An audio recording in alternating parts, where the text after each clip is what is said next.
Hello everyone, Vinayak classes Prayagraj के YouTube channel पर मैं दीप्ति सिंह आप सभी का हार्दिक स्वागत करती हूं। तो बेटा 2015 के प्रीवियस ईयर पेपर को हम लोग सॉल्व कर रहे थे, जिसमें हम लोग 15 प्रश्न को सॉल्व कर चुके थे। आज से हम लोग 16वें प्रश्न से अपने क्लास की शुरुआत करेंगे। तो जो बच्चे 2015 का पार्ट 1 नहीं देखे हैं वो पार्ट 1 ज़रूर देख लें, क्योंकि बेटा पार्ट 1 भी देखना आप लोगों के लिए ज़रूरी है। पार्ट 1 देखने के बाद जब आप लोग पार्ट 2 देखेंगे तो चीज़ें आपको ज़्यादा बेहतर समझ में आएंगी। और बेटा अगर आपको मेरी क्लास अच्छी लगती हो तो क्लास को एक लाइक ज़रूर किया करिए, अपने दोस्तों के पास शेयर ज़रूर किया करिए, और अगर आप इस चैनल पर नए हैं तो चैनल को सब्सक्राइब ज़रूर कर लीजिए। तो चलिए बिना देर किए हुए हम अपने आज के क्लास की शुरुआत करते हैं। तो बेटा ये रहा आज का हम लोगों का पहला प्रश्न यानी इस क्लास का पहला प्रश्न और 2015 का 16वां प्रश्न। तो प्रश्न कह रहा है कि यदि किसी भिन्न के अंश की 20% कम तथा हर की 10% बढ़ा दिया जाए, यानी कोई भिन्न है, हमने मान लिया कि वह भिन्न यक्स बटा वाई है। अब प्रश्न में कह रहा है कि इस यक्स को 20% कम कर दिया जाए और इस y का 10% बढ़ा दिया जाए, तो भिन्न का मान क्या हो जाता है, 16 बटा के 55 हो जाता है। तो हमें वह भिन्न बतानी है। अब इसमें करना क्या है बेटा, सबसे पहले हमने मान लिया कि वह भिन्न यक्स बटा वाई है। अब प्रश्न कह रहा है कि अंश को 20% कम करना है, यानी हम अगर कोई भी वैल्यू मानते हैं तो वो हमारी 100% की होती है। अब 100% में ये कह रहा है कि अंश को जो है 20% कम करना है।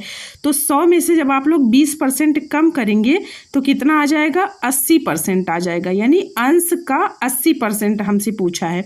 तो अंश का 80% कितना हो जाएगा, अंश हमारा यक्स है का 80%, का मतलब होता है गुणा, ये मैंने आपको पहले ही बता रखा है, पिछली वीडियो में आप लोग देखिएगा तो ये चीज़ें मैं आपको बहुत अच्छे से समझा चुकी हूँ।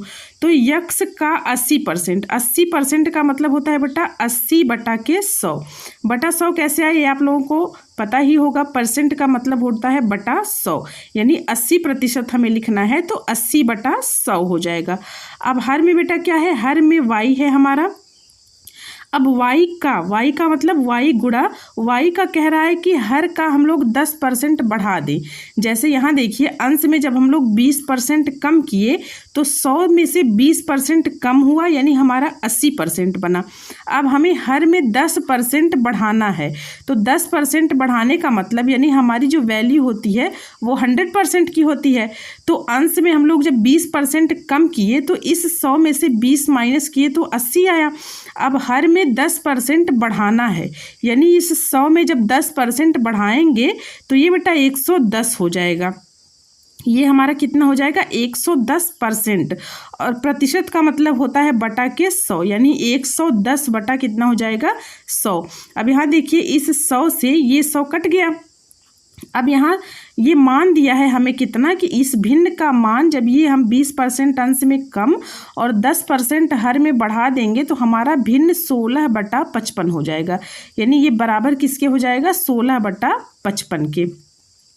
अब ये 100 से 100 कट गया तो बचा कितना बेटा, अब यहाँ देखिए यहाँ से बचा कितना, यहाँ ऊपर 80 यक्स, यानी यक्स गुणा 80 बचा है, तो इसको हम लोग 80 यक्स लिख सकते हैं, और हर में बचा है 110 वाई, तो 110 वाई लिख लेंगे, और ये बराबर किसके है, ये 16 बटा 55 के बराबर है, तो 16 बटा के 55 हम लोग ऐसे ही लिख लेंगे। अब यहाँ से देखिए, अब ये 80 का ये 1 0 इस 1 0 से कट गया। अब बचा कितना, अब यहाँ से यक्स बटा वाई अगर हम लोग निकालना चाहें तो यक्स बटा वाई बराबर कितना बच जाएगा बेटा, ये 16 बटा 55 है, इसको हम लोग ऐसे ही लिख लेंगे। अब यहाँ से ये 8 बटा 10, ये 8 बटा 10 बचा है, तो ये यक्स बटा वाई के साथ 8 बटा 10 गुणे में है, यानी जब इसका पक्षांतर हम लोग करेंगे तो इसका पक्षांतर भाग होगा। और मैंने आपको बताया था कि भाग जो है वो गुणा का प्रतिलोम होता है, यानी इस 8 बटा 11 को यदि हम लोग गुणा में लिखना चाहेंगे तो ये भिन्न पलट जाएगा, यानी ये जो 8 बटा 11 है ये बेटा 11 बटा 8 हो जाएगा। 11 बटा 8 कैसे कैसे हुआ, क्योंकि इस 8/11 का जब हम लोग पक्षांतर करेंगे तो 8/11 यक्स बटा वाई के साथ गुणे के संबंध में है, तो इसका पक्षांतर भाग होगा और भाग गुणा का प्रतिलोम होता है। यानी जब इस संख्या को हम लोग गुणे में लिखेंगे तो ये 8/11 न होकर 11/8 हो जाएगा। अब यहाँ से देखिए ये 11 एकन्नम 11, 11 पचे 55 हो गया और ये 8 एकन्नम 8 और 8 दूना के 16, यानी ये यक्स बटा वाई बराबर कितना आ गया हमारा 2/5। हमसे वह भिन्न पूछा है कि भिन्न का मान क्या होगा, तो भिन्न हमने यक्स बटा वाई मान रखा था, तो यक्स बटा वाई का मान हमारे पास कितना आ गया 2/5। तो 2/5 किस ऑप्शन में है बेटा, ऑप्शन ए में, यानी हमारा ऑप्शन ए जो है वो बिल्कुल सही हो जाएगा। तो चलिए बेटा अगले प्रश्न पे चलते हैं। प्रश्न संख्या 17 क्या कह रहा है, 17 कह रहा है कि एक आयताकार पार्क 45 मीटर लंबा 30 मीटर चौड़ा है, तो पार्क के बाहर चारों ओर 2.5 मीटर चौड़ा रास्ता बना है, रास्ते का क्षेत्रफल है, यानी हमसे रास्ते का क्षेत्रफल पूछा है। अब सबसे पहले क्या करेंगे, सबसे पहले हम एक आयताकार पार्क बना लेते हैं। ये हो गया हमारा बेटा एक आयताकार पार्क। ये देखिए पार्क है, इसमें दिया है कि 45 मीटर ये लंबा है, यानी ये वाली वैल्यू हमारी 45 मीटर आ जाएगी, और 30 मीटर चौड़ा है, यानी ये 30 मीटर चौड़ा है। अब कह रहा है कि बाहर चारों तरफ 2.5 मीटर चौड़ा रास्ता बना है, यानी इस पार्क के चारों तरफ क्या है 2.5 मीटर रास्ता बना हुआ है। अब ये वाला रास्ता देखिए 2.5 मीटर ये चारों तरफ है, ये रास्ता है। अब क्या करेंगे, रास्ते का क्षेत्रफल हमसे पूछा है, यानी ये सिर्फ और सिर्फ रास्ते का क्षेत्रफल पूछा है। अब यहाँ से देखिए, यहाँ से इस वाले पार्क यानी ये जो अंदर वाला पार्क है इसकी लंबाई हमें 45 मीटर दिया हुआ है, तो जब हम लोग रास्ता जोड़ लेंगे तो 2.5 इधर से और 2.5 इधर से जुड़कर 5 मीटर हो जाएगा। यानी अब ये जो नया रास्ता यानी इस रास्ते को लेकर अगर हम पार्क की लंबाई देखें तो ये हमारा 50 मीटर हो जाएगा। ये हमारा कितना हो जाएगा बेटा 50 मीटर। सेम वैसे ही ये इसकी चौड़ाई 30 मीटर है, और जब रास्ते को लेकर हम इस पार्क की चौड़ाई नापेंगे तो ये हमारी 35 मीटर हो जाएगी। ठीक है, अब क्या करेंगे, अब सीधा सीधा वैल्यू निकाल लेंगे। वैल्यू कैसे निकालेंगे बेटा, आयत का क्षेत्रफल हमसे पूछा है, तो आयत का क्षेत्रफल बराबर क्या होता है, आयत के क्षेत्रफल का फॉर्मूला आप लोग कमेंट करके बताइए कि आयत का क्षेत्रफल बराबर क्या होता है। तो बेटा आयत का क्षेत्रफल बराबर होता है लंबाई गुणा के चौड़ाई। ये हमारा आयत का क्षेत्रफल हो गया। अब हमसे पूछा है कि उस रास्ते का क्षेत्रफल बताना है, यानी ये जो सिर्फ और सिर्फ रास्ता है हमें इसका क्षेत्रफल पूछा है। तो रास्ते का क्षेत्रफल कैसे निकलेगा बेटा, जैसे ये देखिए ये हो गया रास्ते का क्षेत्रफल बराबर, अब रास्ते का क्षेत्रफल कैसे निकलेगा, रास्ते सहित पार्क का क्षेत्रफल, यानी ये इस रास्ते को लेकर यदि हम लोग इस यानी ये जो पार्क है ये पार्क है, इस रास्ते को लेकर यदि पार्क का क्षेत्रफल निकाल दें और उसके बाद सिर्फ और सिर्फ इस पार्क के क्षेत्रफल यानी ये जो अंदर वाला क्षेत्रफल है इसको माइनस कर दें तो ये रास्ते का क्षेत्रफल हमें मिल जाएगा। कहने का मतलब इस टोटल यानी ये जो टोटल है रास्ते को लेकर जो पार्क है उसका क्षेत्रफल हम लोग निकाल लें, और उसके बाद इस पार्क का क्षेत्रफल निकाल कर इसमें से इसको माइनस कर दें तो रास्ते का क्षेत्रफल हमें मिल जाएगा। तो रास्ते का क्षेत्रफल कैसे निकालेंगे, देखिए आप लोग क्या करिएगा, यहाँ से अगर आप लोग लिखें तो लिखें रास्ते सहित पार्क का क्षेत्रफल, रास्ते सहित पार्क का क्षेत्रफल, यानी इस रास्ते को लेकर पार्क का क्षेत्रफल करके उसके बाद माइनस क्या कर देंगे, पार्क का क्षेत्रफल। ये चीज़ें आपको समझ में आ गई। ये रास्ते सहित हम लोग पार्क के क्षेत्रफल में से अगर इस पार्क के क्षेत्रफल को घटा दें तो इस रास्ते का क्षेत्रफल हमें मिल जाएगा। अब आयत का क्षेत्रफल बराबर क्या होता है, लंबाई गुणा के चौड़ाई। अब रास्ते सहित पार्क का क्षेत्रफल देखिए, यहाँ से ये 50 मीटर है और यहाँ से ये 35 मीटर है, तो यहाँ से बेटा 50 गुणा 35 आप लोग कर लेंगे।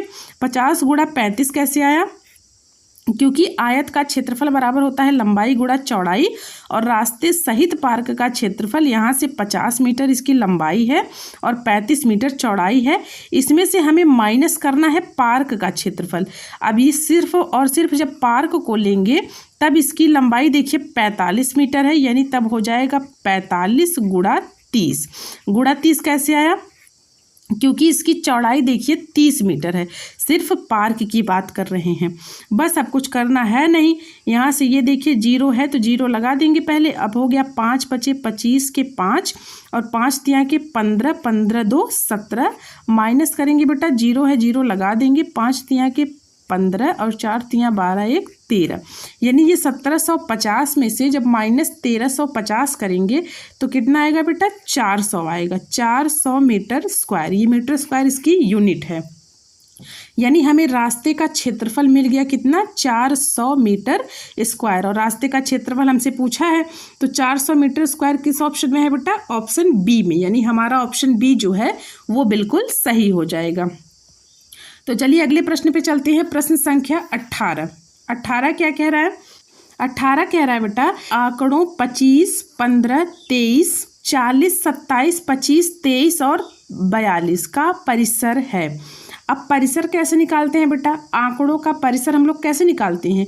उच्च मान में से निम्न मान घटा देते हैं, वही हमारा परिसर होता है। ये प्रश्न बहुत ही आसान है, इसमें कुछ करना है नहीं। यदि आंकड़ों का परिसर पूछे तो परिसर में क्या करना है? उच्च मान में से निम्न मान को हम लोग घटा देंगे, वही हमारा परिसर हो जाएगा। अब इसको और भी आसान करने के लिए हम क्या करेंगे? हम सबसे पहले ये जो संख्याएं दी हुई हैं इसको चाहे आरोही या अवरोही क्रम में लिख लेते हैं, इससे आसानी होगी। तो आरोही क्रम में जब लिखेंगे तो आरोही क्रम क्या होता है बेटा? सबसे पहले हम सबसे छोटी संख्या लिखते हैं, उसके बाद उससे बड़ी, फिर उससे बड़ी, ऐसे बड़ी संख्या लिखते हुए चले जाते हैं। तो इन संख्याओं में सबसे छोटा क्या है? 15, तो 15 लिखेंगे। उसके बाद 23 है, 23 2 बार है तो 23 2 बार लिख लेंगे। उसके बाद बेटा 25 है, 25 भी 2 बार है तो 25 भी हम लोग लिख लेंगे 2 बार। उसके बाद क्या है? उसके बाद 27 है तो 27 लिख लेंगे।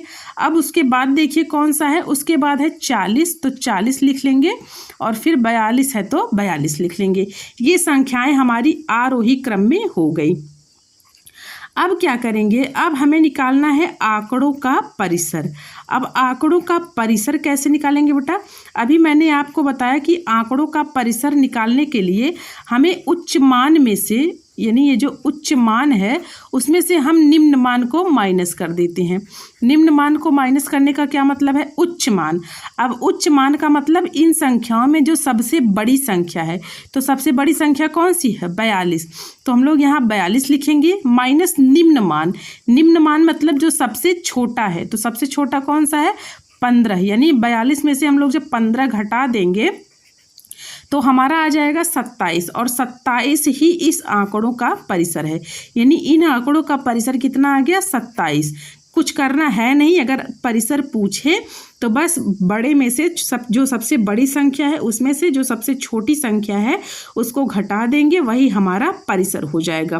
तो 27 देखिए किस ऑप्शन में है? ऑप्शन बी में, यानी हमारा ऑप्शन बी जो है वो बिल्कुल सही हो जाएगा। तो चलिए बेटा अगले प्रश्न पे चलते हैं। प्रश्न संख्या 19। 19 क्या कह रहा है? अब 19 देखिए, 19 का जवाब आप लोग दीजिए। अगर आप लोग 19 नंबर सवाल हल कर पा रहे हैं तो समझ लीजिए कि आप यूपी टेट के लिए काफ़ी हद तक तैयार हैं, यानी आपकी तैयारी बहुत ही अच्छी चल रही है। तो आप लोग 19 नंबर का जवाब दीजिएगा। तो चलिए बेटा देखते हैं 19 प्रश्न संख्या 19 में क्या कह रहा है।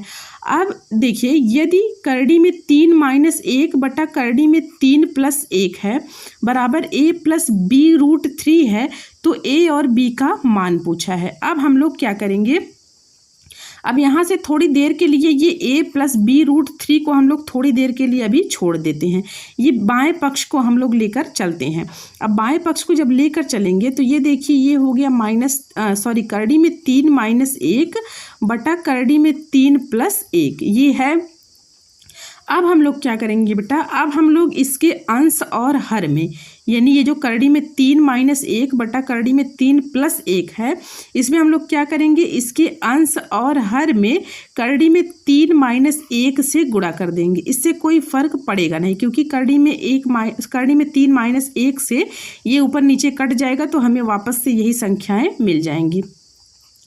तो अब क्या करेंगे, अब यहाँ से देखिए करड़ी में 3 - 1 यहाँ भी है, करड़ी में 3 - 1 यहाँ भी है, तो इसको हम लोग बेटा करड़ी में 3 - 1 का होल स्क्वायर लिख सकते हैं। जैसे यहाँ देखिए, अगर a गुणा a है तो इसको हम लोग a² लिख सकते हैं। सेम वही चीज़ मैंने इस प्रश्न में किया है। करड़ी में 3 - 1 है और करड़ी में 3 - 1 से जब गुणा करेंगे तो उसका स्क्वायर कर दिए हैं। अब नीचे देखिए, यहाँ देखिए करड़ी में 3 + 1 है, यहाँ करड़ी में 3 - 1 है। अब यहाँ क्या करेंगे, ये देखिए a + b a - b, यहाँ से फॉर्मूला बन गया a² - b²। a² - b² बराबर क्या होता है बेटा, एक ब्रैकेट में a + b और एक ब्रैकेट में होता है a - b। तो करड़ी में 3 का वर्ग माइनस 1 का वर्ग। अब यहाँ आगे क्या होगा, यहाँ देखिए ये a - b का होल स्क्वायर बन गया। अब a - b का होल स्क्वायर बराबर क्या होता है, a², यानी करड़ी में 3 का स्क्वायर जब हम लोग करेंगे तो ये सिर्फ और सिर्फ 3 बचेगा, करड़ी से स्क्वायर कट जाता है, प्लस b का स्क्वायर करेंगे तो यहाँ सिर्फ 1 बचेगा, यानी 1 का स्क्वायर अगर आप लोग करेंगे तो 1 ही आएगा। -2ab होता है, -2a का मतलब हो गया बेटा करड़ी में 3 और गुणा b का मतलब 1 हो गया, तो 1 का गुणा जब करेंगे तो कोई फर्क नहीं पड़ेगा। अब नीचे हर में क्या बचा, हर में यहाँ से देखिए √3 का वर्ग है, यानी ये स्क्वायर से रूट कट गया तो बचा कितना बेटा, 3 बचा, और -1 का वर्ग करेंगे तो कितना बचेगा, 1 बचेगा। अब यहाँ से देखिए ये 3 × 1 = 4 हो गया, यानी 3 में 1 जोड़ेंगे तो 4 हो गया, -2 करड़ी में 3 है तो इसको ऐसे ही लिख लेंगे। अब बटा ये क्या हो गया, 3 में से 1 निकला तो यहाँ कितना आ गया, 2 आ गया। अब यहाँ से देखिए इस 4 और -2 करड़ी में 3 में से हम लोग यहाँ क्या कर सकते हैं, 2 कॉमन कर सकते हैं। जब 2 कॉमन कर लेंगे तो 4 में जब 2 से भाग करेंगे तो 2 बचेगा, 2 दूना के 4, माइनस है तो माइनस लगा देंगे। अब 2 करड़ी में 3 में जब 2 से भाग करेंगे तो 2 से 2 कट कर बचेगा कितना बेटा, √3 बचेगा।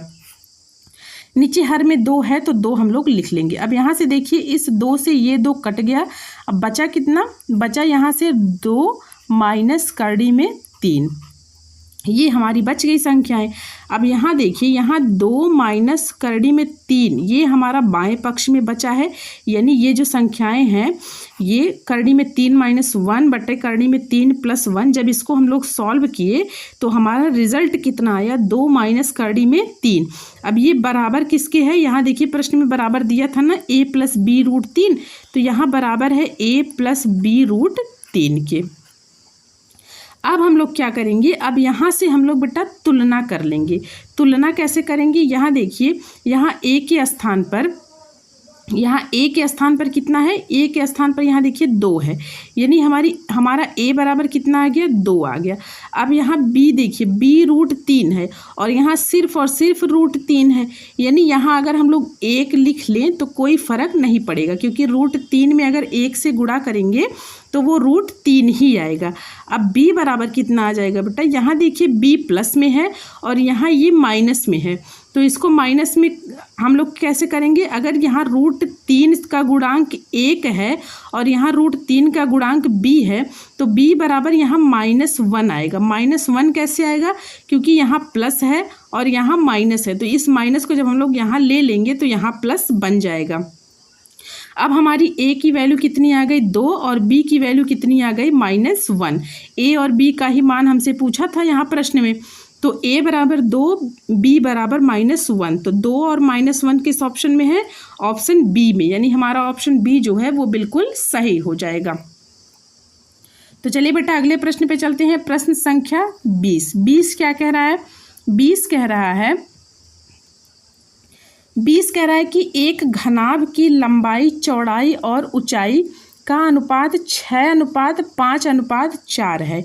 यदि उसका संपूर्ण पृष्ठ 5328 वर्ग सेंटीमीटर हो तो उसकी लंबाई, चौड़ाई एवं ऊंचाई होगी। अब इसका क्या करेंगे बेटा, अब आप लोगों को मैंने बता रखा है, क्या बता रखा है कि अनुपात हमें एग्जैक्ट वैल्यू नहीं देता, अनुपात हमें यूनिट बताता है। अगर हम एग्जैक्ट वैल्यू मानेंगे तो हमें संख्या के साथ यक्स को रख कर मानना पड़ता है। यानी अगर यहाँ देखिए, अगर घनाभ की लंबाई चौड़ाई और ऊंचाई का अनुपात 6:5:4 दिया है, यानी लंबाई जो है वो 6 यूनिट है, चौड़ाई जो है वो 5 यूनिट है और ऊंचाई जो है बेटा वो 4 यूनिट है। ये हमें यूनिट बता रहा है। अगर हम लोग एग्जैक्ट लंबाई और चौड़ाई माने तो हम यहाँ हमें मानना पड़ेगा कि लंबाई बराबर कितना है 6x और चौड़ाई बराबर क्या है बेटा, चौड़ाई बराबर है 5x और ऊंचाई बराबर हो जाएगा, यहाँ से ऊंचाई बराबर हो जाएगा 4x। यानी लंबाई 6x, चौड़ाई 5x और ऊंचाई 4x, ये हमें मानना होगा। अगर हम एग्जैक्ट वैल्यू माने तो अनुपात हमें यूनिट बताता है। अब घनाभ का संपूर्ण पृष्ठ दिया है, तो घनाभ का संपूर्ण पृष्ठ का फॉर्मूला, यानी अगर हम लोग यहाँ से देखें बेटा, घनाभ का संपूर्ण, यहाँ से घनाभ का संपूर्ण पृष्ठ बराबर, ये फॉर्मूला होता है, फॉर्मूला क्या होता है, 2 के बाद LB यानी लंबाई गुणा चौड़ाई गुणा, यहाँ से लंबाई गुणा ऊंचाई गुणा लंबाई, ये हमारा घनाभ का संपूर्ण पृष्ठ होता है। घनाभ का संपूर्ण पृष्ठ, घनाभ क्या होता है, जैसे आप लोग रूम में बैठे हैं तो आप अपने रूम को देखिए, फर्श पर देखेंगे बेटा तो वहाँ लंबाई चौड़ाई मिलेगा, और अगर दीवार को देखेंगे तो लंबाई और चौड़ाई, ये ऊंचाई और चौड़ाई मिलेगा, और अगर आप सीलिंग को देखेंगे, अपने छत को देखेंगे तो वहाँ चौड़ाई और ऊंचाई मिलेगा। तो बस अब घनाभ का संपूर्ण पृष्ठ बराबर हमारा फॉर्मूला हो गया 2 × LB गुणा BH गुणा HL। अब क्या करेंगे, अब घनाभ का संपूर्ण पृष्ठ, ये हमें देखिए प्रश्न में दिया है 5328, यानी घनाभ का संपूर्ण पृष्ठ हमारा कितना हो जाएगा 5328। इसको हम लोग ऐसे लिख लेंगे, बराबर 2 को ऐसे ही लिखेंगे। अब लंबाई गुणा के चौड़ाई, तो लंबाई हमारी कितनी है 6x, यानी लंबाई हमारी हो जाएगी 6x गुणा चौड़ाई 5x है, तो गुणा चौड़ाई 5x करेंगे, बीच में प्लस है, प्लस लगा देंगे। उसके बाद बेटा चौड़ाई यहाँ कितनी है 5x है, गुणा ऊंचाई कितनी है 4x है, तो 4x लिख लेंगे, आगे प्लस है तो प्लस लगा देंगे। फिर वापस से ऊंचाई दिया है तो ऊंचाई कितनी है 4x और गुणा 6x, ये हमारी लंबाई है। तो बस अब इन सब चीज़ों को हम लोग नोट कर चुके। अब क्या करेंगे, अब यहाँ से 5328 बराबर कितना हो जाएगा, ये 2 हो गया। अब यहाँ से देखिए 6×5 30x² हो गया, प्लस यहाँ से 5 चौके 20x² हो गया।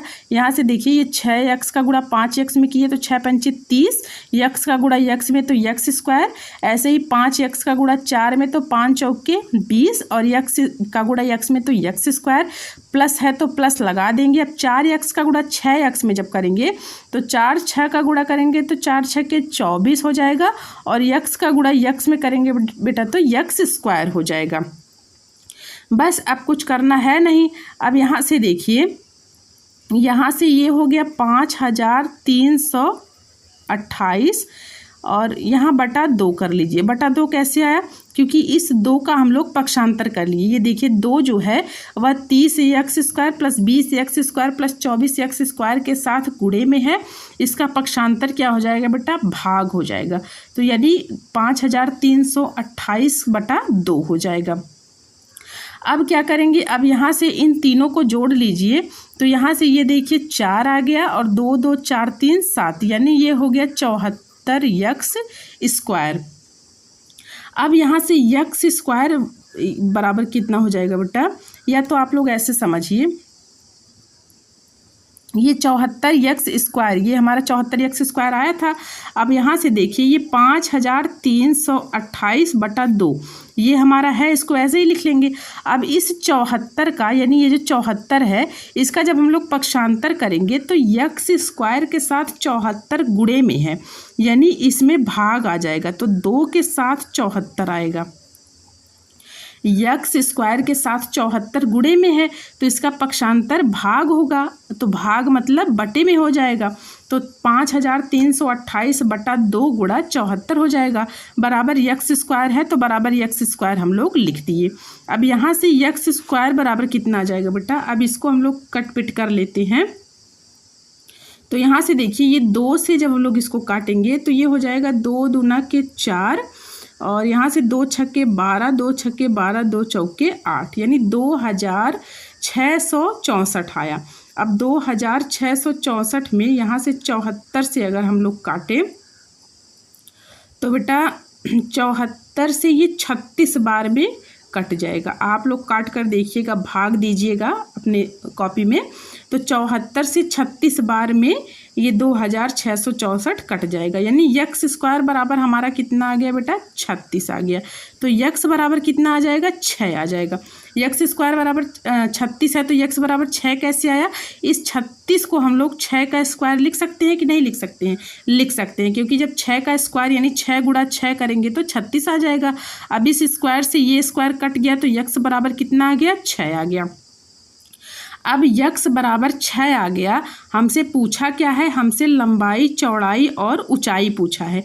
तो जब यक्स की वैल्यू हमारे पास यहाँ 6 आ गई तो लंबाई हमने 6 यक्स मान रखा है, तो यक्स की वैल्यू जब बेटा 6 रख देंगे तो यहाँ से 6 गुणा 6, यक्स की वैल्यू 6 है तो 6 गुणा 6 करेंगे तो 6 छः के 36 आ गया, यानी लंबाई हमारी 36 आ गई। अब बराबर चौड़ाई कितनी आएगी, 5 गुणा 6, गुणा 6 क्यों, क्योंकि 5 यक्स है तो 5 गुणा यक्स की वैल्यू हमारे पास 6 है तो 6 रख देंगे, तो 5 छक्के 30, यानी चौड़ाई हमारी कितनी आ गई, 30 सेंटीमीटर। अब सेम वैसे ही ऊंचाई देखिए, यहाँ 4 यक्स है यानी 4 गुणा के 6, तो 6 चौके 24 सेंटीमीटर हमारी ऊंचाई आ गई।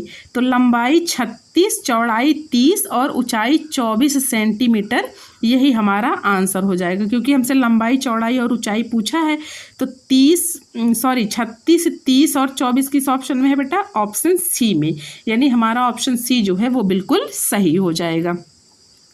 तो चलिए अगले प्रश्न पे चलते हैं। प्रश्न संख्या 21 क्या कह रहा है, 21 देखिए, 21 कह रहा है कि 0.125 की पावर 2/3 का मान है। अब ये वाला सवाल देखिए बहुत ही आसान है, इसमें करना कुछ नहीं है। करना कुछ नहीं है का मतलब ये देखिए 125 जो है वह 5 का क्यूब है, यानी जब 5 का क्यूब आप लोग करेंगे तो ये 5 गुणा 5 गुणा 5 होगा, यानी 5 पचे 25, 25 पंचे 125, यानी 125 का जो है 5 का क्यूब है, यानी 5 का क्यूब जब हम लोग करेंगे तो वो 125 का के बराबर होगा।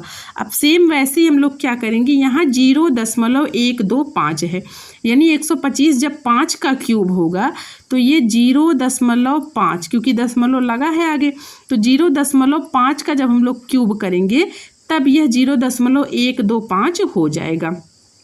तो 0.125 को हम लोग 0.5 का क्यूब लिख लिए और इसकी पावर बेटा 2/3 है तो 2/3 हम लोग लगा देंगे।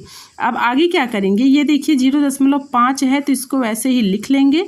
अब इसके पावर 3 है तो 3 लिख लेंगे और उसके पावर 2/3 है तो गुणा 2/3 लिख लेंगे। अब ये कैसे लिखें, यहाँ देखिए अगर a की पावर m पावर n है, यानी a power m power n है, तो घात के ऊपर जब घात होता है तो घातों का गुणा हो जाता है, यानी ये a पावर mn के बराबर हो जाएगा। जब घात के ऊपर घात होता है बेटा तो घातों का गुणा हो जाता है। अब यहाँ से देखिए ये 3 से 3 कट गया, बचा कितना, ये बचा 0.5 का स्क्वायर। इस 3 से 3 जब 3 से 3 को काट दिए तो बचा कितना, 0.5 का स्क्वायर। अब 0.5 का स्क्वायर का मतलब 0.5 का गुणा 2 बार करना है, यानी 0.5 गुणा 0.5। तो 0.5 का गुणा जब 0.5 में करेंगे तो कितना आएगा, 0.25। अब 0.25 किस ऑप्शन में है बेटा, ऑप्शन बी में, यानी हमारा ऑप्शन बी जो है वो बिल्कुल सही हो जाएगा। तो चलिए प्रश्न संख्या 22 पर चलते हैं। 22 क्या कह रहा है, अब 22 देखिए, 22 कह रहा है बेटा कि 10 लड़कियों की ऊंचाई, यानी 10 लड़कियों की ऊंचाई सेंटीमीटर में मापी गई है जो निम्नवत है। निम्नवत यही है 143, 148, ये जो संख्याएं दी हुई हैं ये 10 लड़कियों की ऊंचाई है जो सेंटीमीटर में मापी गई है। तो हमसे लड़कियों की माध्य ऊंचाई पूछ रहा है। माध्य का मतलब क्या होता है बेटा? वही औसत। औसत को ही तो हम लोग माध्य या मध्यमान कहते हैं। तो अब हम लोग माध्य कैसे निकालेंगे, यानी औसत कैसे निकालेंगे? तो माध्य बराबर होता है बेटा कुल पदों का योग, यानी जो लड़कियों की ऊंचाई है उनकी संख्याओं का जो कुल संख्या है उनका कुल योग बटे कुल संख्या, ये कुल संख्या बराबर हमें करना क्या है? माध्य बराबर यानी औसत बराबर हमें निकालना है। तो औसत बराबर होता है कि कुल पदों का योग बटे कुल पद की संख्या। तो कुल पदों का योग यानी ये जो संख्याएं ये हमें दी हुई हैं इनका योग करना है। तो योग का मतलब ये देखिए 143 plus 148 plus 135 plus 150 plus 128 plus 139, ये जो संख्याएं दी हुई हैं इन्हें हमें आपस में जोड़ना है, योग निकालना है ना। प्लस 151 प्लस 132 यानी कुल संख्याओं का योग बटे कुल संख्या। तो कुल संख्या, कुल लड़कियों की संख्या कितनी है? 10 है, यानी बटा कितना हो गया? 10। अब क्या करेंगे? अब इन सब को जोड़ देंगे।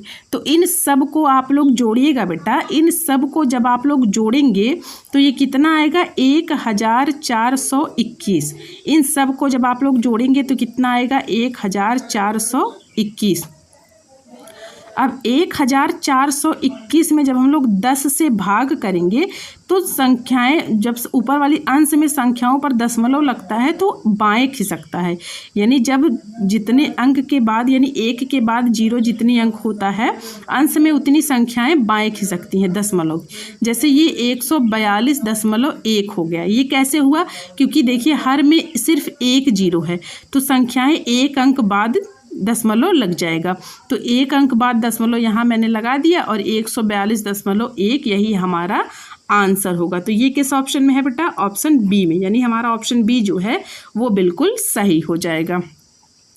तो चलिए प्रश्न संख्या 23 पर चलते हैं। 23 क्या कह रहा है? 23 कह रहा है कि यदि विक्रय मूल्य 2 गुना कर दिया जाए तो लाभ 3 गुना हो जाता है। यहाँ देखिए लाभ 3 गुना हो जाता है। तो हमसे लाभ प्रतिशत पूछा है। अब लाभ प्रतिशत कैसे निकालेंगे? सबसे पहले देखिए, सबसे पहले यहाँ विक्रय मूल्य 2 गुना कर दिया। सबसे पहले हम क्रय मूल्य निकालते हैं। क्रय मूल्य का मतलब ये कॉस्ट प्राइस हमारी कितनी हो गई? हम कॉस्ट प्राइस को कॉस्ट प्राइस ही मानते हैं। सीपी बराबर हमारा यदि सीपी हो गया तो विक्रय मूल्य देखिए यहाँ से विक्रय मूल्य यानी सेलिंग प्राइस, जब पहले सेलिंग प्राइस था तो हमने उसको एसपी ही माना, यानी एसपी जो शुरुआत में सेलिंग प्राइस था वो एसपी ही था। बाद में ये क्या कह रहा है कि बाद में सेलिंग प्राइस 2 गुना हो गया। यहाँ प्रश्न में देखिए 2 गुना हो गया, यानी SP2 हमारा कितना हो गया? 2 SP हो गया। यानी इस सेलिंग प्राइस को, विक्रय मूल्य को हम लोग क्या कर दिए हैं? 2 गुना कर दिए हैं। अब लाभ कैसे निकलेगा? तो लाभ बेटा कैसे निकलता है? लाभ हम लोग विक्रय मूल्य में से क्रय मूल्य घटा देते हैं, वही हमारा लाभ हो जाता है। अब यहाँ से प्रश्न में देखिए, प्रश्न क्या कह रहा है कि लाभ 3 गुना हो जाता है, यानी विक्रय मूल्य में से जो ये 2 गुना विक्रय मूल्य है इसी को कह रहा है कि विक्रय मूल्य 2 गुना जब कर दिया जाए तब लाभ 3 गुना होता है। तो बाद का जो विक्रय मूल्य हमारे पास निकला है वो 2 SP निकला है, यानी 2 SP में से अगर हम लोग क्रय मूल्य घटा दें, लाभ निकालने के लिए विक्रय मूल्य में से हम लोग क्रय मूल्य घटाते हैं तो लाभ 2 गुना होने के बाद 2 SP हो गया। और क्रय मूल्य हमारा सीपी ही है तो 2 SP में से जब हम लोग सीपी माइनस करेंगे उसके बाद ये क्या कह रहा है कि लाभ 3 गुना हो जा रहा है।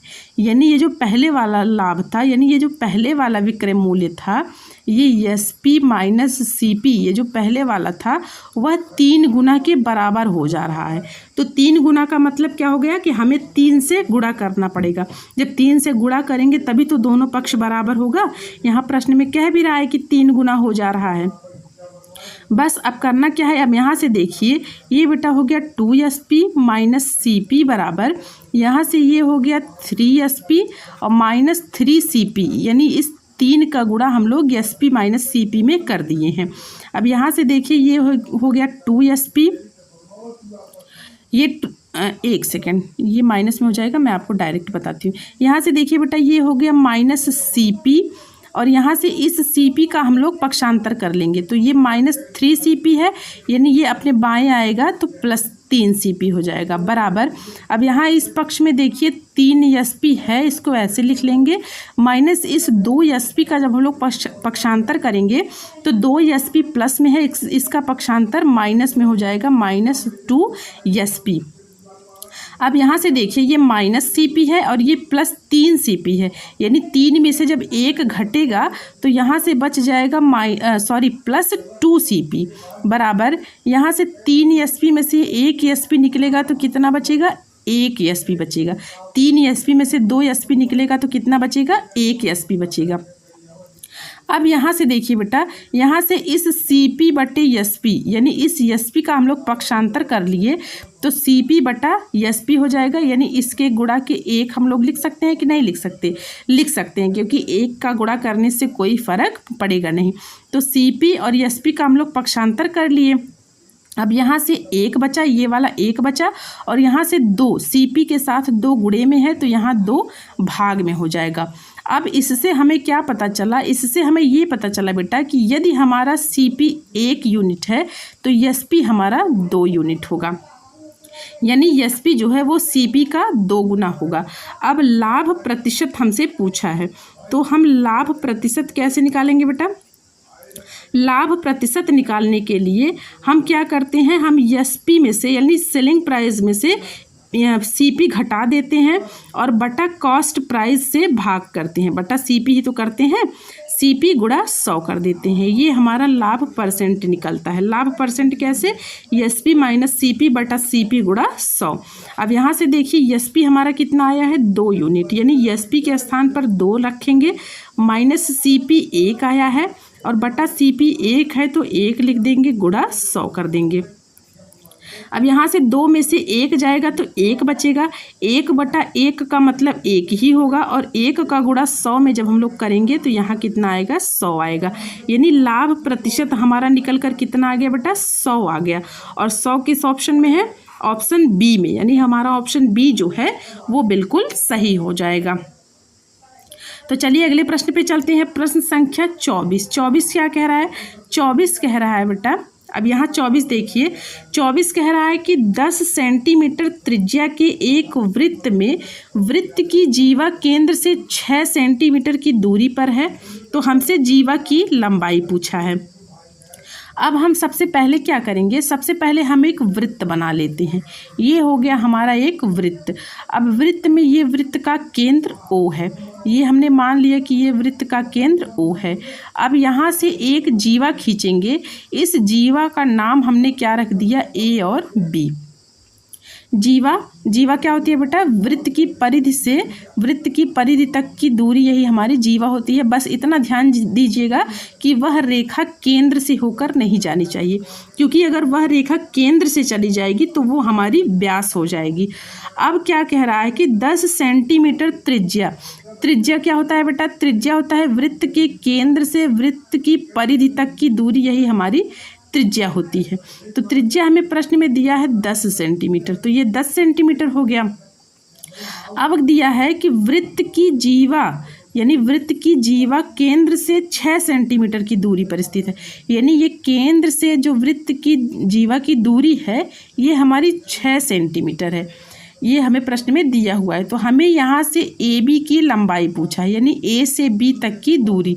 तो इस पॉइंट को बेटा अगर हम लोग यम मान लें तो यहाँ से देखिए OAM अगर देखिए तो ये पाइथागोरस प्रमेय यानी समकोण त्रिभुज बन गया। अब समकोण त्रिभुज में हम लोग पाइथागोरस प्रमेय जब लगा देंगे तो यहाँ से बेटा हो जाएगा OA² बराबर AM² प्लस OM²। पाइथागोरस प्रमेय यही तो होता है, कर्ण का वर्ग बराबर आधार का वर्ग प्लस लंब के वर्ग के योग के बराबर होता है। तो OA हमें कितना दिया है, 10 सेंटीमीटर। तो 10 का स्क्वायर AM हमें निकालना है तो AM स्क्वायर ऐसे ही लिख लेंगे, प्लस OM हमें 6 दिया है तो OM बराबर 6 का स्क्वायर। अब यहाँ से 10 दहा में 100, अब इस 6 स्क्वायर को हम लोग 6 गुणा 6 यानी 36 हो जाएगा। और 36 का जब हम लोग पक्षांतर करेंगे तो यहाँ 6 प्लस में है तो 36 का पक्षांतर माइनस में हो जाएगा, बराबर यहाँ AM स्क्वायर है तो AM स्क्वायर ऐसे लिख लेंगे। अब यहाँ से 100 में से 36 जब निकालेंगे तो बचेगा बेटा 64, 64 बराबर AM स्क्वायर, यानी AM बराबर हमारा कितना आ गया, 8 आ गया। 8 कैसे आया, क्योंकि इस 64 को हम लोग 8 का वर्ग लिख सकते हैं। ये वर्ग से वर्ग कटा तो AM बराबर कितना आ गया बेटा हमारा 8 सेंटीमीटर। लेकिन हमसे AM की वैल्यू नहीं पूछा है, यहाँ हमसे AM की वैल्यू नहीं पूछा, हमसे क्या पूछा, हमसे पूरा AB तक की लंबाई पूछा है, यानी A से B तक की दूरी। तो अब यहाँ से देखिए आप लोग AB बराबर कैसे निकलेगा। AB बराबर हम लोग क्या लिख सकते हैं, AB बराबर हम लोग 2AM लिख सकते हैं। कैसे लिख सकते हैं, क्योंकि ये बेटा जो केंद्र से लंब जीवा पड़ता है वो हमारी जीवा को 2 बराबर भागों में बांटता है, यानी AM और MB दोनों आपस में बराबर हैं, यानी ये AM दूरी और MB दूरी ये आपस में बराबर हैं। तो AM अगर हमें दिया है प्रश्न में, तो अगर AB हम निकालेंगे तो AM का 2 गुना कर देंगे तो वही हमारी AB हो जाएगी। अब 2 गुणा AM की वैल्यू कितनी आई है बेटा 8 सेंटीमीटर, तो 8 दूना के 16, यानी AB की दूरी हमारे पास कितनी आ गई 16 सेंटीमीटर। 16 सेंटीमीटर किस ऑप्शन में है बेटा, ऑप्शन A में, यानी हमारा ऑप्शन A जो है वो बिल्कुल सही हो जाएगा। तो चलिए प्रश्न संख्या 25 पर चलते हैं। 25 क्या कह रहा है, 25 देखिए, 25 कह रहा है बेटा कि संलग्न चित्र में कोण A का मान बताना है, यानी ये जो कोण A है इसका मान हमें बताना है, इस कोण A का मान बताना है।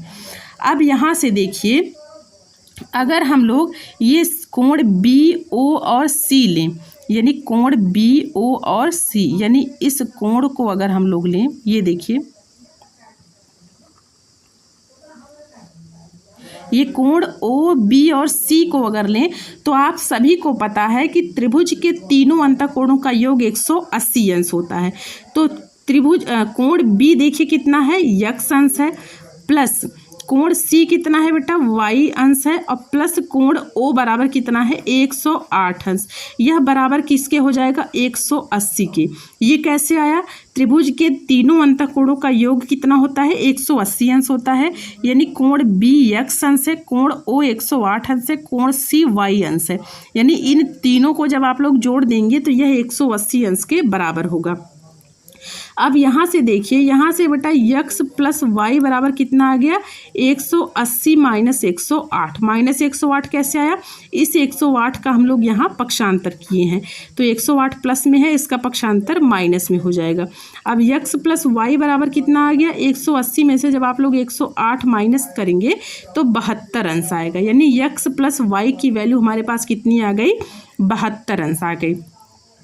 अब हमसे कोण A का मान पूछा है। अब हम लोग क्या करेंगे, अब यहाँ से बड़े कोण, यानी ये जो बड़ा वाला त्रिभुज है ABC, यानी ये जो ABC है इसकी वैल्यू हम लोग निकालते हैं। तो ABC में भी त्रिभुज के तीनों अंतःकोणों का योग 180 अंश होगा। तो यहाँ देखिए कोण A हमसे पूछा है, तो हम लोग कोण A पहले लिख लेते हैं, प्लस त्रिभुज के तीनों अंतःकोणों का योग 180 अंश होता है, तो पहला तो यहाँ से कोण A हो गया, तो कोण A प्लस B के स्थान पर देखिए x प्लस x होगा। x प्लस x कैसे होगा बेटा, यहाँ देखिए ये आधा कोण x अंश है और ये आधा कोण x अंश है, और हमें जब ABC निकालेंगे तो ये हमें पूरा कोण लेना होगा ना, तो पूरा कोण हमारा ये दोनों x मिलकर हो जाएगा, तो x प्लस x यानी हमें दोनों x लेना होगा। सेम वैसे ही C में भी y प्लस y होगा, क्योंकि जब ABC वाला लेंगे तो ये पूरा कोण हमें लेना होगा, और पूरा कोण y प्लस वाई हो जाएगा। अब तीनों कोणों का योग बराबर कितना हो जाएगा बेटा 180 अंश हो जाएगा। अब यहाँ से देखिए ये 2x है और 2y है, यानी जब इसको जोड़ेंगे तो ये 2x हो जाएगा, ये देखिए 2x प्लस 2y और प्लस कोण A बराबर कितना हो जाएगा 180 अंश। अब यहाँ से देखिए, यहाँ से हम लोग कोण A बराबर कोण ए प्लस यहाँ से 2x प्लस 2y है, तो इसमें से अगर हम लोग 2 कॉमन कर लें तो ये x प्लस y बचेगा, बराबर कितना आ जाएगा 180 अंश। अब यहाँ से बेटा कोण a प्लस 2 और गुणा एक्स वाई का मान अभी हम लोग निकाले हैं, कितना आया है 72 अंश, यानी x प्लस वाई की जगह हम लोग 72 लिख लेंगे, बराबर 180 है तो बराबर 180 लिख लेंगे।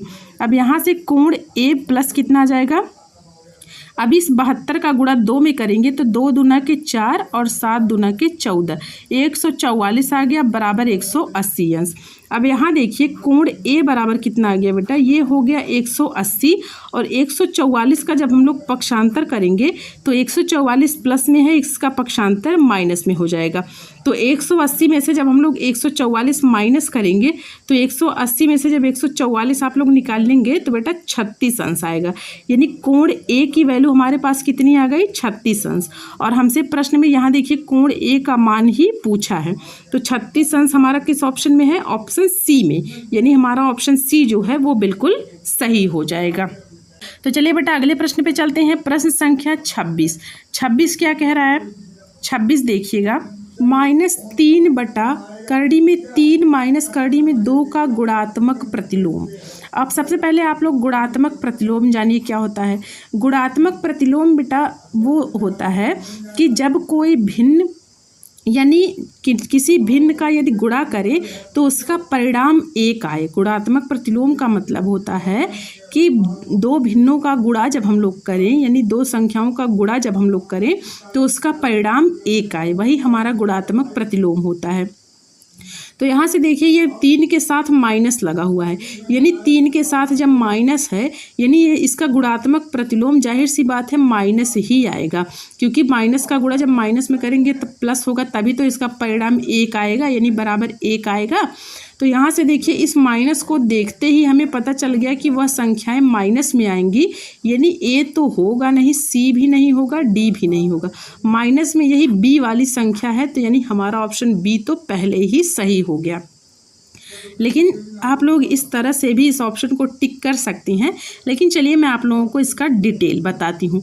डिटेल कैसे बताऊँगी बेटा, ये देखिए ये संख्या है -3 बटा करड़ी में 3 माइनस करड़ी में 2, ये हमारी संख्या है। हमने मान लिया कि इसका गुणात्मक प्रतिलोम यक्स है और ये बराबर तब 1 के होगा ही, क्योंकि अभी मैंने आपको बताया कि जब दोनों संख्याओं का गुणा करते हैं तो परिणाम 1 आना चाहिए, वही हमारा गुणात्मक प्रतिलोम होता है। अब क्या करेंगे, अब यहाँ से देखिए बेटा यक्स बराबर हम लोग क्या निकालेंगे, जैसे देखिए मैं आपको थोड़ा सा डिटेल बता देती हूँ। यहाँ से इस यक्स का गुणा 3 में हो जाएगा, तो ये हो जाएगा -3 यक्स बराबर, अब पक्षांतर गुणा यानी करड़ी में 3 माइनस करड़ी में 2 का गुणा जब हम लोग 1 में करेंगे तो ये करड़ी में 3 माइनस करड़ी में 2 ही रहेगा। कैसे रहेगा, यहाँ से देखिए इस यक्स का गुणा 3 के साथ हो गया तो -3 यक्स हो गया। अब -3 यक्स बटा करड़ी में 3 माइनस करड़ी में 2 आया, तो इसका जब हम लोग तिर्यक गुणा करेंगे तो -3 यक्स बराबर इस तिर्यक गुणा करड़ी में 3 माइनस करड़ी में 2 का गुणा 1 में करेंगे तो वही संख्याएं आएंगी।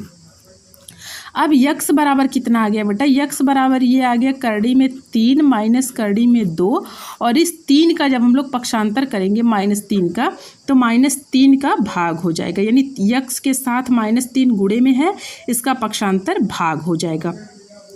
अब यहाँ से देखिए यहाँ से यक्स बराबर करड़ी में 3 माइनस करड़ी में 2 बटा -3 इतना आया हुआ है, ये तो हमारी यक्स की वैल्यू ही है। अब हम लोग क्या करेंगे बेटा, अब हम लोग करड़ी में 3 प्लस करड़ी में 2 से अंश में और करड़ी में 3 प्लस करड़ी में 2 से हर में गुणा कर देंगे। करड़ी में 3 प्लस करड़ी में 2 से अंश और हर में गुणा करने से कोई फर्क पड़ेगा नहीं, क्योंकि ये संख्याएं इस संख्या से कट जाएंगी तो बचेंगी वही संख्याएं जो हमारी पहले से थी। तो अंश और हर में जब हम लोग गुणा कर दिए तो यहाँ से देखिए ये करड़ी में 3 माइनस 2 करड़ी में करड़ी में 3 माइनस करड़ी में 2 बचा, और यहाँ से करड़ी में 3 प्लस करड़ी में 2, यानी ये अगर करड़ी में 3 हम लोग a मान लें, करड़ी में 2 अगर हम लोग b मान लें तो ये a माइनस b हो गया और ये a प्लस b हो गया। तो a square minus b square का फॉर्मूला बन गया, तो ये करड़ी में 3 का वर्ग हो गया और माइनस ये करड़ी में 2 का वर्ग हो गया, a square minus b square का फॉर्मूला बन गया। और यहाँ हर में बेटा ये -3 है और यहाँ से करड़ी में 3 प्लस करड़ी में 2, इसको हम लोग ऐसे ही लिख लेंगे। अब यहाँ देखिए करड़ी में 3 का वर्ग यानी वर्ग से स्क्वायर कटेगा तो बचेगा कितना, यहाँ 3 बचेगा, यहाँ -2 बचेगा, ये स्क्वायर से ये रूट कट जाएगा। अब हर में कितना बचा बेटा, ये -3 हो गया और ये करड़ी में 3 प्लस करड़ी में 2 ये बचा है, इसको हम लोग ऐसे ही ज्यों का त्यों लिख लेंगे। अब यहाँ से यक्स बराबर कितना आ गया, यहाँ से देखिए 3 में से 2 निकला, 1 बचा, बटा ये 3 के साथ माइनस है तो इसको माइनस को हम लोग ऊपर भी लगा सकते हैं। तो 3 और ब्रैकेट में क्या बचा, करड़ी में 3 प्लस करड़ी में 2, यानी गुणात्मक प्रतिलोम यहाँ हम लोग यक्स मानकर गुणा किए थे और यक्स की वैल्यू हमारे पास कितनी आ गई, -1/3 करड़ी में 3 प्लस करड़ी में 2, ये हमारी वैल्यू आ गई। और गुणात्मक प्रतिलोम हम यहाँ प्रश्न में यक्स माने थे, यक्स की वैल्यू जब हमारी यहाँ आ गई तो यही जो वैल्यू आई है वही हमारा गुणात्मक प्रतिलोम होगा। तो बेटा ये किस ऑप्शन में है, ऑप्शन बी में, यानी ऑप्शन बी। यहाँ देखिए थोड़ा सा मिस प्रिंट हो गया है, ये बेटा प्लस रहेगा, यानी ये जो माइनस हो गया है ये टाइप करने में थोड़ी सी गलती हो गई है, यहाँ प्लस होगा। तो हमारा ऑप्शन बी जो है वो बिल्कुल सही हो जाएगा। तो चलिए अगले प्रश्न पे चलते हैं। प्रश्न संख्या 27 क्या कह रहा है। अब 27 देखिए, 27 कह रहा है बेटा कि कोई धन साधारण ब्याज की दर से 8 वर्ष में 2 गुना हो जाता है तो 4 गुना होने में उसे कितना समय लगेगा। अब ये प्रश्न देखिए, ये प्रश्न भी बहुत ही आसान है, इसका जवाब आप लोग कमेंट बॉक्स में कमेंट करिएगा। अब इसमें क्या ध्यान देना है बेटा, इसमें ध्यान ये देना है कि यदि अगर साधारण ब्याज में, यानी साधारण ब्याज दिया है तो यदि साधारण ब्याज में कोई धन यनवन है, कोई धन अगर यनवन गुना होने पर वह T1 वर्ष लेता है, हमने मान लिया, हमने क्या मान लिया कि यदि कोई धन यनवन गुना होने में T1 वर्ष समय लेता है तो N2 गुना होने में वह T2 समय लेगा। हमने मान लिया कि यदि कोई धन N1 गुना होने में T1 समय लगता है तो N2 गुना होने में वो T2 टाइम लेगा, T2 समय लगेगा। अब ये मैं क्यों मान रही हूँ, क्योंकि इससे हम लोग एक फॉर्मूला बनाएंगे। वो फॉर्मूला क्या होता है बेटा, फॉर्मूला होता है N1 - 1/T1 बराबर N2 - 1/T2। ये फॉर्मूला आप लोग नोट कर लीजिएगा अपनी कॉपी में, बहुत ही काम आएगा। इससे बेटा सवाल बहुत ही आसानी से लग जाते हैं और जल्दी लग जाते हैं। तो N1, अब N1 यहाँ से आप लोग क्या करेंगे, यहाँ से पहले देखिए N1 बराबर कितना है, 2 गुना, यहाँ देखिए 2 गुना, यानी N1, ये N1 है तो N1 बराबर हमारा कितना आ गया 2, यहाँ से T1 बराबर आ जाएगा 8 वर्ष, यानी 2 गुना होने में 8 वर्ष का समय ले रहा है। और N2 बराबर कितना आ जाएगा, यहाँ देखिए बेटा 4 गुना कह रहा है तो N2 बराबर हमारा 4 आ गया। और कितना समय लेगा, यानी यही T2 हमसे पूछा है। अब क्या करेंगे, अब यहाँ से देखिए N1 - 1, तो N1 2 है, 2 - 1 करेंगे, या तो आप लोग ऐसे कर लीजिएगा। अब यहाँ से देखिए, यहाँ से अगर इस फॉर्मूले को हमें T2 निकालना है तो हम T2 बराबर लिख लेते हैं डायरेक्ट। हम T2 बराबर अगर लिखेंगे बेटा तो हमारा T2 बराबर कितना आ जाएगा, T1 गुणा N2 - 1/N1 - 1। अब ये कैसे आया, यहाँ देखिए, यहाँ से अगर हम लोग तिर्यक गुणा करेंगे तो N1 - 1 के साथ T2 का गुणा होगा और T1 के साथ N2 - 1 का गुणा होगा। तो यानी N1 - 1 का गुणा जब T2 के साथ होगा तो T2 बराबर जब हम करेंगे तो ये N1 - 1 गुणे में है तो इसका पक्षांतर भाग होगा। तो यहाँ वही मैं की हूँ, T1 के साथ देखिए N2 - 1 गुणे में की हूँ और भाग में कर दी हूँ N2 - 1।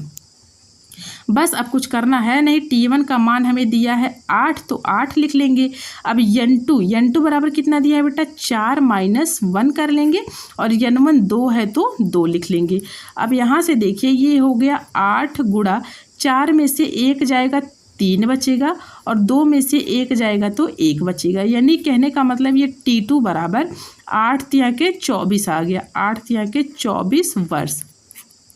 यानी T2 बराबर हमारा कितना आ गया 24 वर्ष। तो 24 वर्ष किस ऑप्शन में है, अभी नीचे है देख लेते हैं। लेकिन इस टाइप से आप लोग सवाल लगाइएगा बेटा इस फॉर्मूले से, तो देखिए सवाल बहुत ही आसान है और बहुत ही जल्दी से आ जाएगा। तो 24 वर्ष देखते हैं किस ऑप्शन में है। 24 वर्ष बेटा यहाँ देखिए 24 वर्ष ऑप्शन ए में है, यानी हमारा ऑप्शन ए जो है वो बिल्कुल सही हो जाएगा। तो चलिए अगले प्रश्न पे चलते हैं। अगला प्रश्न क्या कह रहा है, प्रश्न संख्या 28। अब 28 देखिए, 28 कह रहा है बेटा कि 2.5 माइनस 1/3.5 माइनस 2.5 बटा 0.75 प्लस 0.50, यही हमें हल करना है। अब इस प्रकार के सवाल अगर आप लोग हल करते हैं तो आपको पता होगा कि हमें सबसे पहले यहाँ नीचे से हल करना होता है। अब यहाँ से हल करके चलिए देखते हैं क्या आएगा। अब यहाँ बेटा 2.5 है तो इसको ऐसे ही लिख लेंगे, ये हो जाएगा 1/3.25, ये बेटा 3.25 है, यहाँ पर 3.25 हो जाएगा, माइनस यहाँ से 2.5 और यहाँ से ये देखिए 0.75 प्लस 0.50 को अगर हम लोग जोड़ेंगे तो ये बेटा आएगा 2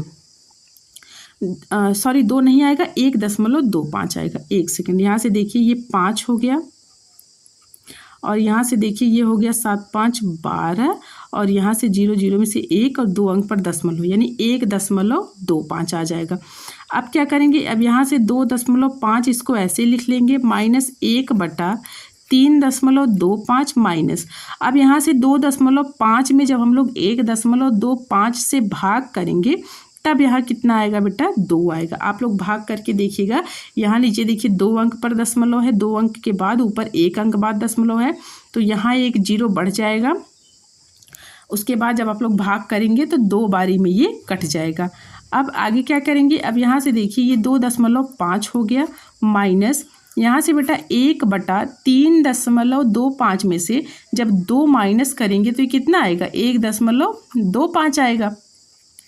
अब यहाँ से क्या करेंगे, 2.5 में से माइनस करेंगे, ये 1 में जब आप लोग 1.25 से भाग करेंगे तो ये आ जाएगा बेटा 0.8 आएगा। अब 2.5 में से जब 0.8 को घटाएंगे तो ये आएगा 1.70। यानी इस सवाल को जब हम लोग हल किए, यहाँ से हल करना आप लोग शुरू करिएगा नीचे से, और हल करते करते आप लोग ऊपर तक जाइएगा। हल करने के बाद हमारा आंसर कितना आया 1.70। तो 1.70 किस ऑप्शन में है बेटा, ऑप्शन बी में, यानी हमारा ऑप्शन बी जो है वो बिल्कुल सही हो जाएगा। तो चलिए प्रश्न संख्या 29 पर चलते हैं। 29 क्या कह रहा है, यहाँ देखिए 29 नंबर क्या कह रहा है, कह रहा है कि एक समबाहु त्रिभुज ABC में यदि AB लंब है BC पर, ये लंब है बेटा, AB लंब है BC पर, तब हमें इस ऑप्शन में ये जो ऑप्शन दिया हुआ है इसमें पूछ रहा है कि कौन सा सही है। सबसे पहले हम समबाहु त्रिभुज बना लेते हैं। समबाहु त्रिभुज क्या होता है बेटा, समबाहु त्रिभुज की जिसकी तीनों भुजाएं आपस में बराबर होती हैं वही हमारा समबाहु त्रिभुज होता है। जैसे यदि हम लोग ये त्रिभुज बनाए तो समबाहु त्रिभुज की तीनों भुजाएं आपस में बराबर होती हैं। ये कह रहा है कि अगर हम लोग मान ले, हम लोग क्या मान ले, हम लोग मान ले रहे हैं कि ये त्रिभुज AB और C है, ये हमने मान रखा है। कह रहा है कि AB जो है वो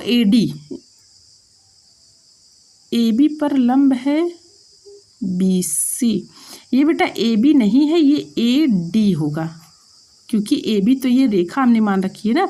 यहाँ से अगर हम लोग ये लंब डालेंगे, अगर इस पॉइंट को हम लोग D मान लें, तब ये देखिए BC पर, ये BC रेखा पर AD लंब हो जाएगा।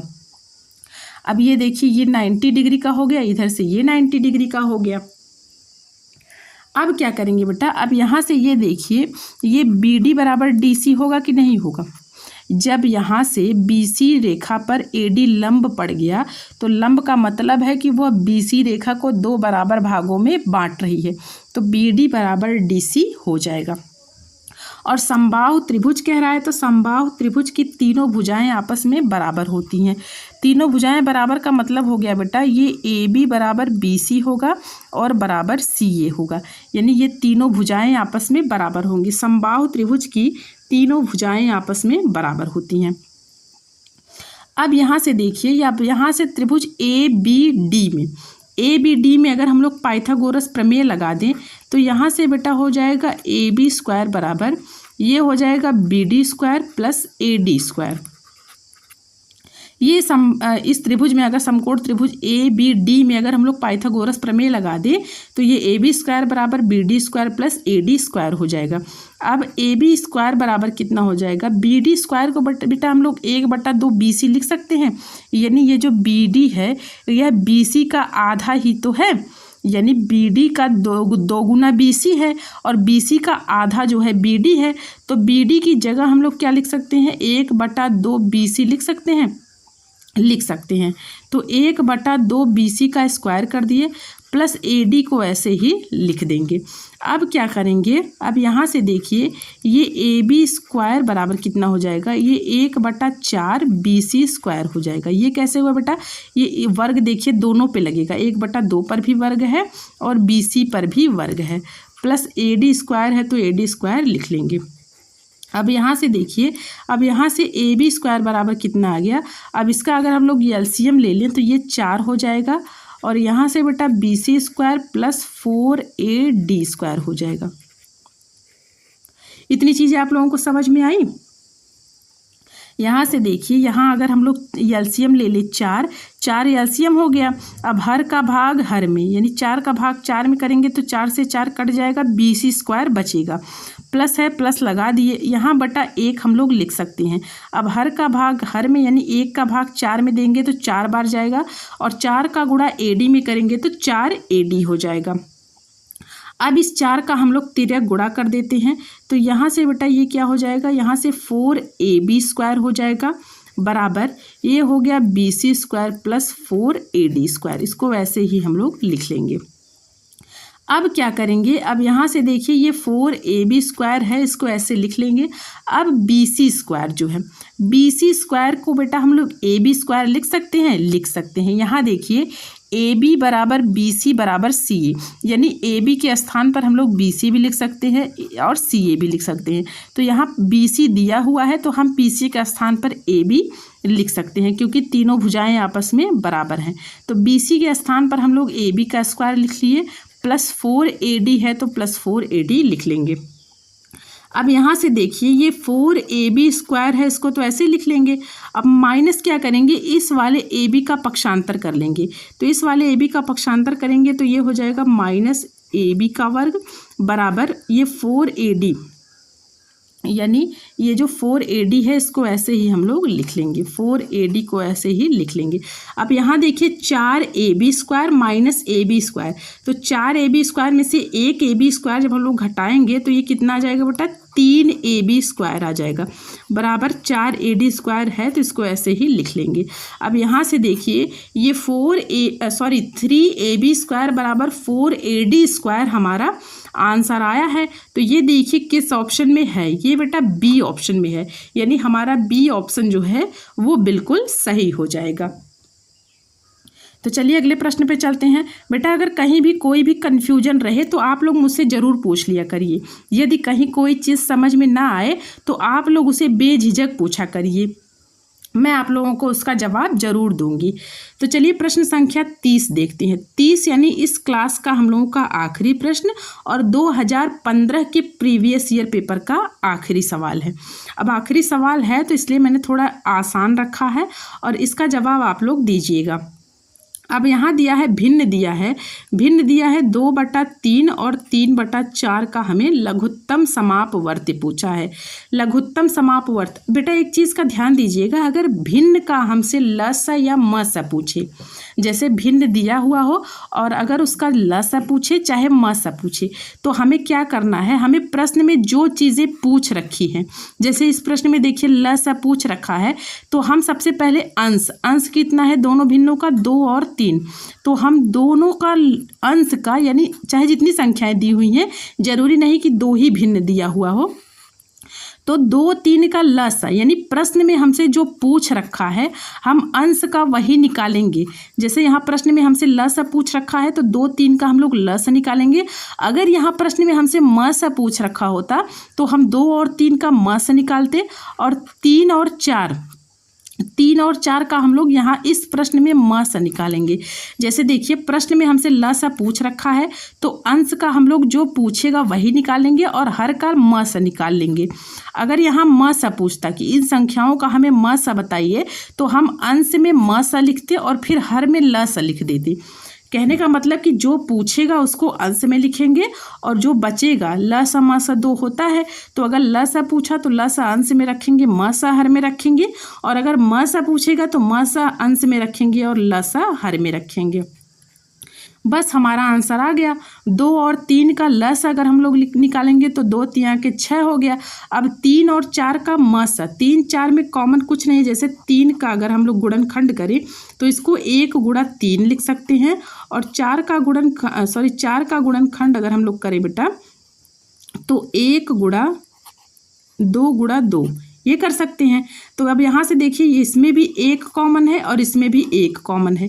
यहाँ 3 है, यहाँ 3 नहीं है, यहाँ 2 है, यहाँ 2 नहीं है, तो 1 1 दोनों में है, तो यानी इसका मसा हमारा कितना आ गया, 1 आ गया। जो कॉमन होता है संख्या वही तो हमारा मसा होता है। अब 6/1 को हम लोग 6 लिख सकते हैं, यानी 2/3 और 3/4 का लघुत्तम समापवर्त कितना आ गया बेटा, 6। तो 6 किस ऑप्शन में है, ऑप्शन डी में, यानी हमारा ऑप्शन डी जो है वो बिल्कुल सही हो जाएगा।